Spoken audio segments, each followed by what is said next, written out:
Hello, आप सभी को नमस्कार। मैं अनिल दुबे आज आप लोगों को पॉलिटिकल साइंस विषय के अंतर्गत सरकार के अंग यानी आर्गन्स ऑफ द गवर्नमेंट के बारे में पढ़ाएंगे।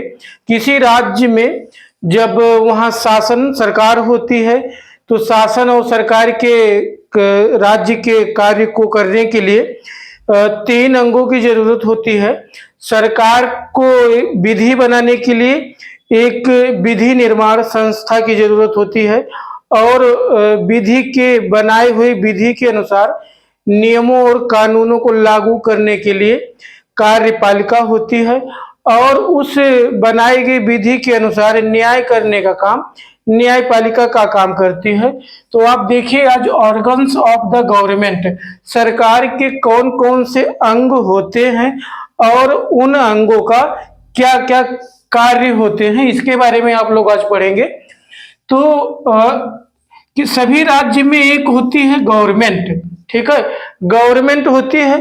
तो गवर्नमेंट विधि बनाने का भी काम करती है, बनाए गए विधि के अनुसार नियम कानून को लागू करती है, नीतियां बनाती है, राज्य के लोगों को सरकार की योजनाएं और लोगों के सेवाओं को पहुंचाती है। राज्य की जितने सरकारी सेवाएं होती हैं और सरकार की नीतियां योजनाएं लागू करने के लिए एक कार्यपालिका होती है और बनाई गई विधि के अनुसार न्याय करने का काम न्यायपालिका करती है। तो विधि बनाने का काम किसी भी राज्य में विधान मंडल होती है, ठीक है। विधान मंडल लेजिस्लेटिव इंग्लिश में बोलते हैं, विधान मंडल को व्यवस्थापिका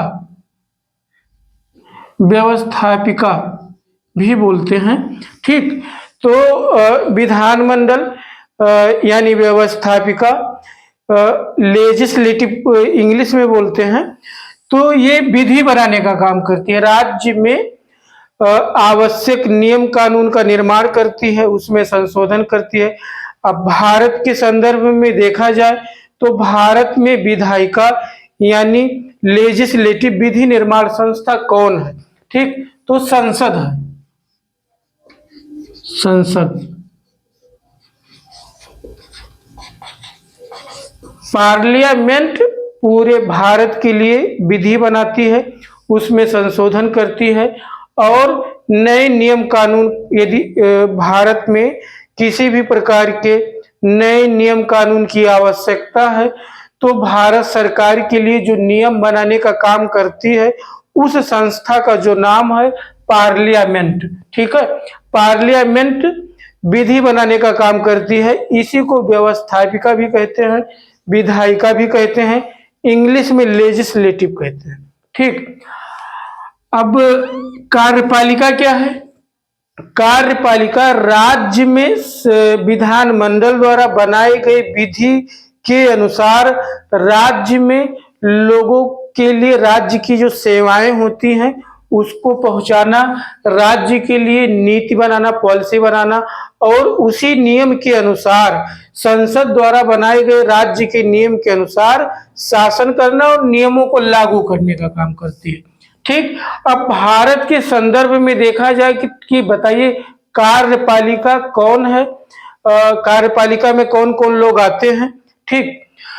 तो कार्यपालिका एक होती है पॉलिटिकल एग्जीक्यूटिव जो समय समय पर सरकार बनाती है, समय समय पर लोग चुनाव जीतकर सरकार बनाते हैं। दूसरी होती है अस्थायी एग्जीक्यूटिव जिसमें प्रशासनिक अधिकारी आते हैं, तो वो सरकार द्वारा लिए गए निर्णय को लागू करते हैं, ठीक। तो राजनीतिक कार्यपालिका कितने प्रकार की होती है? तो एक होती है पार्लियामेंट्री सिस्टम जिसके बारे में मैं आप लोगों को पढ़ा चुका हूं। पार्लियामेंट्री सिस्टम के अंतर्गत कार्यपालिका दो प्रकार की होती है, नॉमिनल यानी नाम मात्र की कार्यपालिका और रियल कार्यपालिका यानी वास्तविक कार्यपालिका, रियल एग्जीक्यूटिव, ठीक। एग्जीक्यूटिव क्या करती है? बनाए गए विधि के अनुसार राज्य में शासन करती है। भारत में रियल एग्जीक्यूटिव, अब भारत में आप लोग जानते हैं कि पार्लियामेंट्री सिस्टम है, ठीक। तो यहां पर प्रेसिडेंट जो होते हैं, प्रेसिडेंट होते हैं नाम मात्र की कार्यपालिका, और सांकेतिक, उनके पास केवल नाम मात्र की कार्यपालिका शक्ति होती है। संवैधानिक प्रमुख होते हैं वास्तविक कार्यपालिका प्राइम मिनिस्टर और काउंसिल ऑफ मिनिस्टर। हाँ ठीक।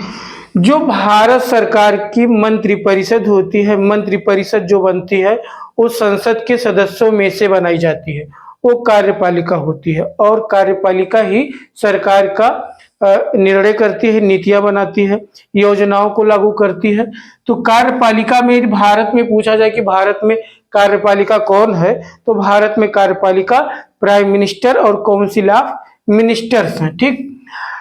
अब प्रेसिडेंशियल सिस्टम के बारे में भी आप लोग पढ़ चुके हैं। प्रेसिडेंशियल सिस्टम के अंतर्गत होता है, अमेरिका में प्रेसिडेंशियल सिस्टम है, वहां पर अमेरिका का राष्ट्रपति कार्यपालिका प्रमुख होता है और उसके द्वारा बनाए गए मंत्री ये सब लोग आते हैं। तो अमेरिका में सिंगल एग्जीक्यूटिव है प्रेसिडेंशियल सिस्टम के अंतर्गत, और अमेरिका में, और उसके बाद बहुल कार्यपालिका आती है। ये स्विट्जरलैंड में प्लूरल एग्जीक्यूटिव लागू है। और उसके बाद में जो तीसरा अंग होता है सरकार का, तीसरे अंग के तंग जुडिशरी आती है। जुडिशरी क्या करती है? कानून का व्याख्या करती है, इंटरप्रिटेशन करती है। उसके बाद राज्य द्वारा बनाए गए नियम के अनुसार न्याय करने का काम करती है। तो सरकार के 3 अंग हैं, विधायिका लेजिस्लेटिव, कार्यपालिका एग्जीक्यूटिव और जुडिशरी न्यायपालिका। ठीक है। तो ये तीनों अंग होते हैं। तीनों अंगों के बारे में आगे डिटेल में एक एक क्लास में पढ़ाई जाएगी। उसके बारे में आप पढ़ने के लिए इस चैनल को सब्सक्राइब करें, और आगे वाले क्लास में इसके बाद आप लोग पढ़ाया जाएगा कार्यपालिका के बारे में। नमस्कार।